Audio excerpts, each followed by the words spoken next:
আসসালামু আলাইকুম। কেমন আছেন আপনারা সবাই? আশা করছি অনেক ভালো আছেন, আমিও ভালো আছি। আজ আমি তৈরি করে দেখাবো সৌদি আরবের একটি জনপ্রিয় খাবার ব্রোস্টেড কম্বো প্ল্যাটার।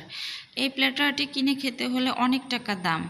তো আমি এটার স্বাদ গ্রহণ করেছি আমি যখন সৌদি আরবে ছিলাম তখন। তো আমি এটা আপনাদের সঙ্গে এই রেসিপিটি আজ শেয়ার করব। আমি এখন ডো রেডি করার জন্য এখানে ইস্ট অ্যাক্টিভ করে নিচ্ছি। কুসুম গরম পানির মধ্যে 1 চামচ ইস্ট, 2 চামচ চিনি দিয়ে ইস্টটাকে অ্যাক্টিভ করে নেওয়ার জন্য রেস্টে রেখে দিয়েছি। আর এখানে শুকনো মরিচ পানিতে ভিজিয়ে রেখেছি, এটা আমি বেটে নেব। এটা ব্রোস্টেডের সঙ্গে দেয়, খেতে খুব ভালো লাগে। দেখেন আমার ইস্ট অ্যাক্টিভ হয়ে গিয়েছে। আমি এই অ্যাক্টিভ ইস্ট দিয়ে এখন আমি ডোটা রেডি করব। এখন ডোটা রেডি করার জন্য আমি আটা নিয়ে নিচ্ছি। এখানে আমি 1.5 কাপ পরিমাণ আটা নিচ্ছি। আপনারা বাড়িয়ে কমিয়ে নিতে পারেন। আমার পরিবারের সদস্য সংখ্যা খুবই কম, আমার 1.5 কাপ আটাতেই হয়ে যাবে। আমি আমার অনুযায়ী নিয়েছি। আমি 1 চামচ লবণ দিয়ে আটার সঙ্গে মিশিয়ে নিয়েছি। এখন দিয়ে দিচ্ছি ইস্ট। আমি একটু একটু করে মিশিয়ে নিচ্ছি। আমার আরও একটু লাগবে পানি, এটুকুতে হবে না। দেখেন আমার আরও একটু পানি লাগবে। আমি একটু একটু করে দিয়ে আমি ডোটা রেডি করব। আমি ডোটা আস্তে আস্তে করে রেডি করে নিচ্ছি। এটি একটি আঠালো স্টিকি মনে হবে, তো মাখাতে মাখাতে দেখবেন হাতে থেকে আস্তে আস্তে ছেড়ে যাবে। আমি একটু তেল দিয়ে দিলাম, তেল দিলে মাখতে সুবিধা হয়। তো দেখেন এই ডোটা বেশি নরমও হবে না আবার বেশি শক্তও হবে না, মিডিয়াম। তো আমি এই ডোটা মেখে এখন এটাকে আমি রেস্টে রেখে দেব 10-15 মিনিটের জন্য। 10-15 মিনিট রাখলেই এনাফ। তো আমি উপর দিয়ে একটু তেল দিয়ে এটাকে রেস্টে রেখে দেব। তো আমার ভিডিওটি না টেনে শেষ পর্যন্ত দেখার অনুরোধ রইল। আর ভালো লাগলে একটা লাইক করে দেবেন, সাবস্ক্রাইব করে দেবেন। আপনাদের একটা লাইক আমার কাজের অনুপ্রেরণা যোগায়, সাহস যোগায়। আমি আরও একটু মেখে নিচ্ছি ভালো করে 15 মিনিট পরে। তো আমি এখন মেখে নিয়ে লেচি কেটে নিচ্ছি। দেখেন আমার 6টা লেচি হয়েছে। আমি 6টা রুটি তৈরি করে নেব। আমি এখন রুটি তৈরি করে নিচ্ছি। এই রুটিগুলো সারাদিন রাখলেও কিন্তু খুবই নরম আর সফট থাকবে, কারণ আমি এটা ইস্ট দিয়ে ডোটা রেডি করেছি, সঙ্গে তেলও আছে, এজন্য এই রুটিটা কিন্তু শক্ত হয়ে যাবে না, অনেক সফট থাকবে। দেখেন আমি রুটি বেলে নিয়ে এখন সেঁকে নিচ্ছি। একটু বাবল উঠলে আমি উল্টিয়ে দিলাম। ছোট্ট ছোট্ট বাবুল উঠলে দেখেন কত সুন্দর ফুলে উঠেছে। আমি এভাবে করে সবগুলো রুটি তৈরি করে নিচ্ছি। কত সুন্দর পারফেক্ট রুটি হয়েছে। দেখেন আমি সবগুলো রুটি রেডি করে নিয়েছি। আপনারা এই রুটিটি দিয়ে চাইলে শর্মাও তৈরি করে নিতে পারবেন। তো আমি এখন ফ্রাই চিকেনের জন্য আটাটা রেডি করব।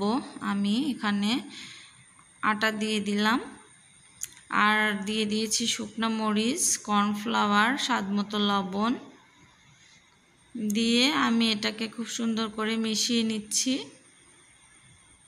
এই আটাটা কম বেশি হলে কোনো প্রবলেম নেই। দেখেন আমি চিকেনটা ম্যারিনেট করে রেখেছিলাম। আমি দুঃখিত, হঠাৎ করে আমার ফোনে কল চলে আসাতে আমার ভিডিওটি কেটে যায়। কিন্তু কি হয়েছে জানো, আমি ভিডিওটি পাচ্ছি না, বের হচ্ছে না। তো আমি চিকেনটা ম্যারিনেট করেছিলাম টক দই, সয়া সস, আদা রসুন বাটা 1 চামচ করে দিয়েছিলাম, আদা বাটা 1 চামচ, রসুন বাটা 1 চামচ দিয়েছিলাম, ধনে গুঁড়া, জিরা গুঁড়া সব 1 চামচ করে দিয়েছিলাম, মরিচের গুঁড়া 1.5 চামচ দিয়েছিলাম, দিয়ে আমি টক দই দিয়ে এটা মেখে রেখেছিলাম। তো আমি এখন এটাকে আটায় সোক করে নিচ্ছি। নিয়ে আমি এখন পানিতে একটু ভিজিয়ে নিয়ে আবার আটার মধ্যে দিয়ে দেব। দেখেন আমি আরও একবার আটাতে কোট করে নিচ্ছি।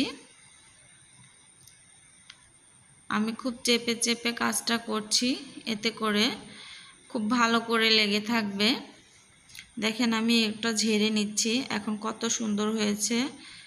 ফ্রাই চিকেনে এরকম হলে দেখতে ভালো লাগে আর খেতেও খুব ক্রিস্পি হয়। তো আমি এভাবে করে সবগুলো রেডি করে নিচ্ছি।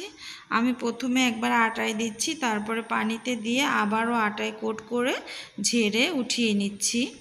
এভাবে করে আমি সবগুলো রেডি করে নেব। আমি এখন তেল গরম করে নিয়েছি কড়াইতে, আমি 2 পিস দিয়ে দিলাম।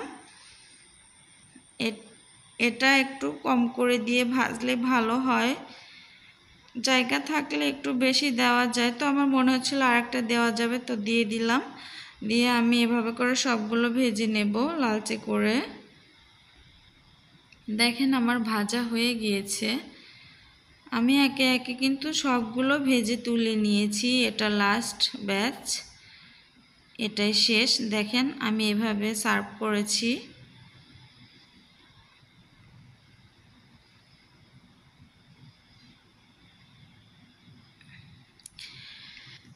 আপনারা বাসায় এই ভিডিওটি দেখে তৈরি করে খাবেন, অনেক মজা হয়। এই জিনিসটা খেতে কিন্তু অনেক ভালো লাগে। আমরা যখন সৌদিতে ছিলাম তখন আমরা সমুদ্র পাড়ে গেলে মাঝে মধ্যে এটা অর্ডার করে নিয়ে এসে খেতাম। আমি এখন সেই শুকনা মরিচ ভিজিয়ে রাখা আর 3 টুকরো রসুন আর হাফ চামচ লবণ দিয়ে এটা বেটে নেব। এটা খেতে কিন্তু খুব ভালো লাগে রুটি আর ফ্রাইড চিকেন, ফ্রেঞ্চ ফ্রাই, মেয়োনিজের সঙ্গে এটা খেতে অনেক মজা লাগে। আপনারা তৈরি করে খেলে বুঝতে পারবেন। এটা ব্রোস্টেডের সঙ্গে দেয়। আর আমি এখন কিছু ফ্রেঞ্চ ফ্রাই তৈরি করে নিচ্ছি। এটা আমি আগে রেডি করে ফ্রিজে রেখে দিয়েছিলাম। ভিডিওটি অনেক লং হয়ে যাবে বলে আপনাদেরকে আমি দেখাইনি এটা। আমি এই ফ্রেঞ্চ ফ্রাইগুলো ভেজে তুলে নেব।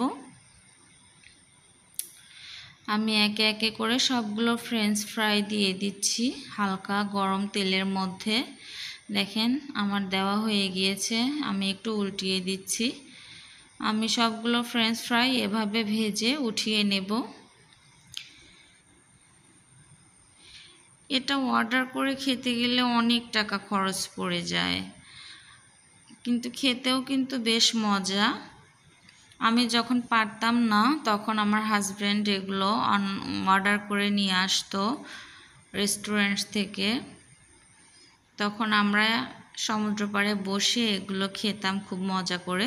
তো আমি আপনাদের সঙ্গে আজকে এটা শেয়ার করলাম। ভালো থাকবেন। আল্লাহ।